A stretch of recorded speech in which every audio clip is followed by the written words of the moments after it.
Hey, I'm Joe, and I've been having a lot of stuff going on for me over the last 3 years, and it's pretty insane, pretty unreal, unbelievable, most definitely. And even with myself, I mean, having certain things materialize into my life, it's still so hard to believe, even though I got no choice but to believe it because it's happening to me, right? But it's just like all of this realization, from as far as I was when I was a kid, man, as early as I can remember, 3 years old. Using hindsight, I can connect what happened with me when I was 3 years old to everything else that's been happening and to the story that I must write, and that's the story of my life, man. It's spoken to me most definitely throughout my life, and I always wondered why I went through the things I had to go through.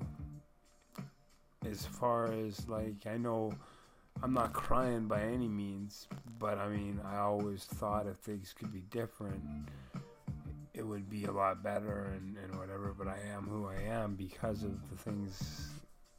I'm exactly where I need to be, and it's what's wrong about the situation is the person that has made it this way is getting away with murder, is getting away with everything that's technically mine. Now that my dad's gone and my grandpa's gone, she's got it all, and it's her ignorance the entire time, which is my story as well, is just she's oblivious to it, and so is all her little cult leader or her cult followers, and it's unreal how she gets away with the stuff, and she convinces these people to have no clue of reality and what's really going on and who I really am. Instead, they listen to this picture that she paints of me, and she's done it since I was 9 years old, man. She's gotten in the way of me and my dad the entire time, and that's her purpose in my life, and I understand that. But anyway, I'm here now, and I'm doing everything I need to do, like I've been doing for 25 years, trying to get rid of her sickness that I inherited. And I couldn't do it because I always, after 9 months, I'd go back to my old ways and just slowly creep in. But mainly it was because I'd return to the home that created all the sickness in me for the love of my dad, man. That's something I wasn't going to give up, and I didn't give up to the end. Actually, I did have to give up somewhat, and that's my story. It's the greatness of my story. It's so horrible, but it's such a blessing in a way, because I called it all when I was growing up. I called my whole life, man. I called the shots, and you just got to give me a chance to tell my story, man.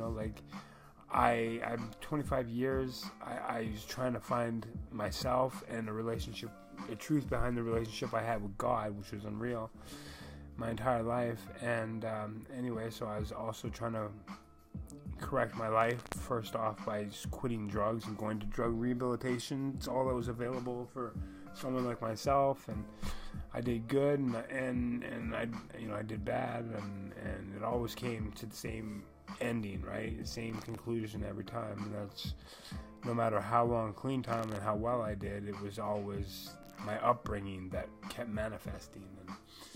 And I always knew too that I would come up with not only my own book, but my own rehabilitation center, my own rehabilitation program, and this is what I've allowed my intuition to just take over. And July 1st, 2016, I started my own program, and it's been a rocky road. I've had to take pauses here and there, and it's the sickness that's in everybody, and it really stands out in my story, and it stands out for a purpose, and that's my purpose, right? My purpose is I'm a healer, man. I'm gonna heal the world, and I'll be Jesus, and I have big plans, and there's only so much I can do with my means and in my situation. Like, I think I'm doing pretty well, man.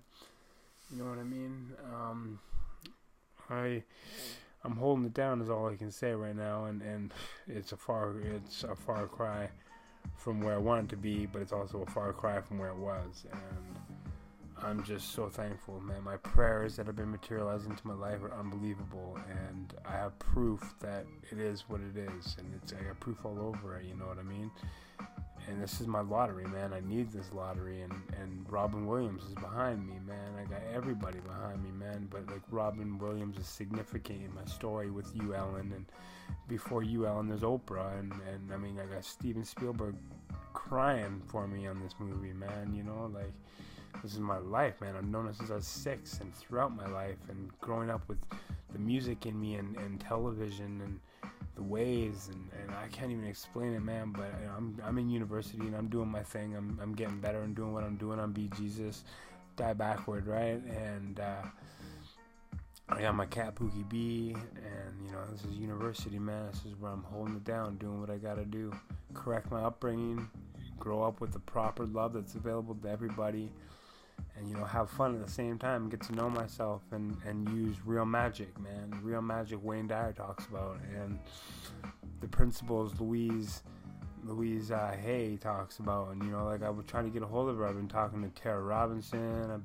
No, I haven't been. I'm lying, but I've been writing letters to all these people, Oprah, all these people. I write them, Ellen, you especially, Dr. Phil. I write them and don't send them. I've sent some emails because I just, you know, it gets me by, but I need to tell you my story, man. It's got cats and kittens and joeys and girlfriends and good girls and bad girls and good guys and bad guys, and ultimately we're going to use those good guys and bad guys to come together and do what we got to do, man. You know, it's just like this guy Trump, man. When I heard you were running for president, man, I was like, no way. I laughed, man. I was like, there's not a fucking chance, excuse my language, there's not a chance this guy, knowing nothing about you other than your TV shows and your hype or whatever, but man, you're a smart guy, and I've done some research on you, dude. Like, good for you, man. You made it, you did it, but you gotta step down, man. That's crazy, man. It's not even none of my business, man. It is, but right now I'm just gonna say, man, do the right thing, man. Give it back, man. Do good to everybody before you, man. You know, like, good or bad, man. Come together. Let's do this, man. University, 100%, 100.3%, baby. I just want to share my story with you and tell you who I am.